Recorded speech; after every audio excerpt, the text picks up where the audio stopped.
Hi hello నమస్తే welcome to our channel. మా కాలేజీలో కుండీలలో పెంచినటువంటి రకరకాల మొక్కలు, అవి కొన్ని పూల మొక్కలు ఉన్నాయి, కొన్ని అందం ఆకర్షణ కోసం పెట్టినటువంటి మొక్కలు ఉన్నవి. చూడండి, ఇంతకుముందు నెమలి పింఛం చెట్టు, అలాగే గులాబీ మొక్క, ఇది కూడా రెండో రకం నెమలి పింఛం చెట్టు. ఇది 100 వరహాల చెట్టు, చిన్నది. ఇది కూడా మామూలుగా అలంకరణ కోసం పెట్టినటువంటి మొక్కలు, నెమలి పింఛం మొక్కలే ఇవి.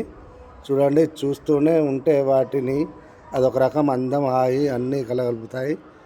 ఇవి చూడండి, ఇవి కూడా నెమలి పింఛం చెట్లు. మామూలుగా ఇవి ప్లాస్టిక్ ఆకుల్లాగా ఉన్నాయి కదా, పూర్తిగా ఎల్లో కలర్లో ఉన్నవి. ఇవి మరీ గ్రీనిష్గా ఉండవు. ఇది చూడండి, మామూలుగా అందం కోసం పెట్టినటువంటి మొక్కలు. ఇవి పూల మొక్కలు చూడండి, గులాబీతో పాటు వీటిని కూడా పెట్టేసినాము. అలాగే ఇక్కడ ఒకటి గులాబీ మొక్క ఉంది కుండీలో. ఇది చింత చిగురులా ఇలా పొడవు పెరుగుతుంది. ఈ మొక్క అసలు ఏ మొక్కనో తెలియదు, కానీ మీకు ఏమైనా తెలిస్తే కామెంట్ చేయండి. రకరకాల మొక్కలు పెంచడం అలవాటే నాకు కూడా, కానీ చూడలే.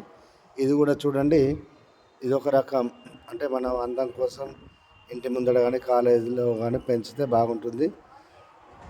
ఇది కూడా చూడండి, వెరైటీ డిజైన్గా ఉన్నది. మొక్కనే ఒక కొత్త ఆకారంగా ఉన్నది. ఇక్కడ మరొకటి గుబురుగా పెరిగినటువంటి నెమలి పింఛం చెట్టు. ఇవి చూస్తే మాత్రం ప్లాస్టిక్ పూల మొక్కలాగానే ఉన్నాయి. మొత్తానికి చూడండి, ఇవి మా కాలేజీలో పెట్టినటువంటి మొక్కలు.